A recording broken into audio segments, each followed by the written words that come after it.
On a beau essayer de nous fermer comme on a essayé de faire au mois de mars, ça reste notre usine. On n'y touche pas. Et si on y touche, nous on sera là pour la défendre quoi qu'il arrive.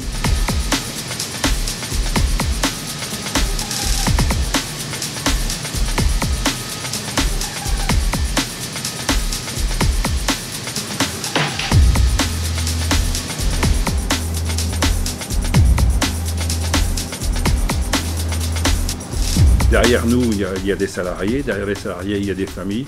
Derrière les familles, il y a toute une population, il y a des commerces et des écoles. Et tout le travail qu'on fait, c'est pas que pour l'usine, c'est aussi pour tout un canton.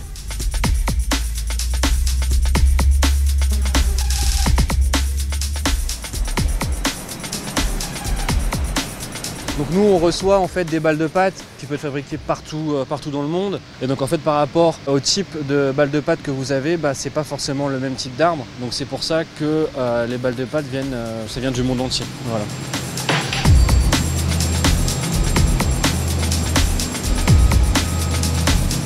La balle de pâte elle tombe dans le pulpeur. Et après un mélange, on a ce qui ressemble un peu comme du coton. Avant un raffinage, avant une épuration et avant d'arriver sur machine à papier.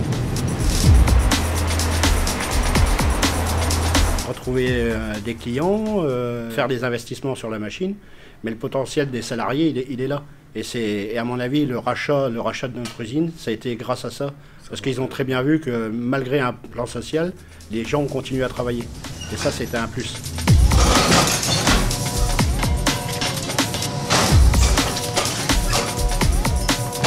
L'annonce du PSE, ça a eu un retentissement assez fort, d'une part d'un point de vue économique, et aussi on peut dire d'une part d'un point de vue contexte et sociologie, dans le sens où c'est une entreprise qui est ultra familiale. Vous avez des générations entières qui ont travaillé, qui travaillent ici.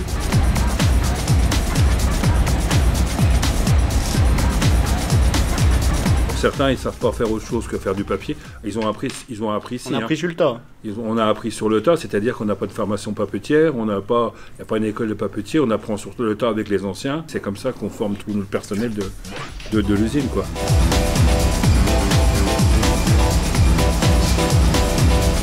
La première chose, les phases de recrutement, c'est en cours.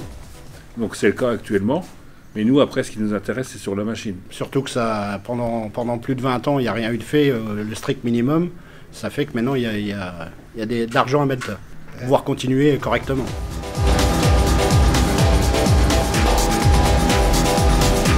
On a eu une baisse de la production dans tout ce qui est journal, par exemple magazine. Et ces papetiers-là qui faisaient en fait des journaux, qui faisaient des magazines, c'est des grosses machines à papier.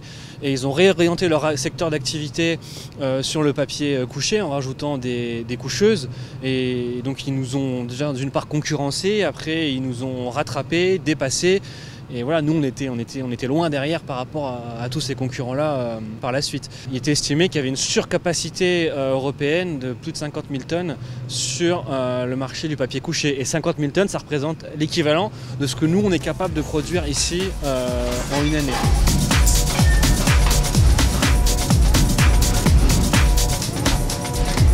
La France, c'est un pays où il y a d'autres industries qui ont besoin de notre papier. Je vous donne un exemple, voilà, tous les pots de yaourt, voilà, les banderoles de pots de yaourt, voilà, c'est le papier qui est fabriqué à Stenay. Donc notre job, c'est aussi de travailler avec tous les industriels en France, voilà, pour bien comprendre qu'il est primordial d'acheter du papier, voilà, pour leurs besoins industriels ici en France. Et donc comme ça, il faut travailler ensemble avec toute l'industrie française pour vraiment pérenniser pas seulement le site industriel ici à Stenay, mais vraiment toute l'industrie française. Ce que je dirais, c'est une usine, c'est une industrie, mais ça reste un lieu familial. On dit notre usine. Qui que ce soit qui achète cette usine-là, ça sera toujours la nôtre. On a beau changer de propriétaire comme on a changé plusieurs fois, on a beau essayer de nous fermer comme on a essayé de faire au mois de mars, ça reste notre usine. On n'y touche pas. Et si on y touche, nous on sera là pour la défendre quoi qu'il arrive.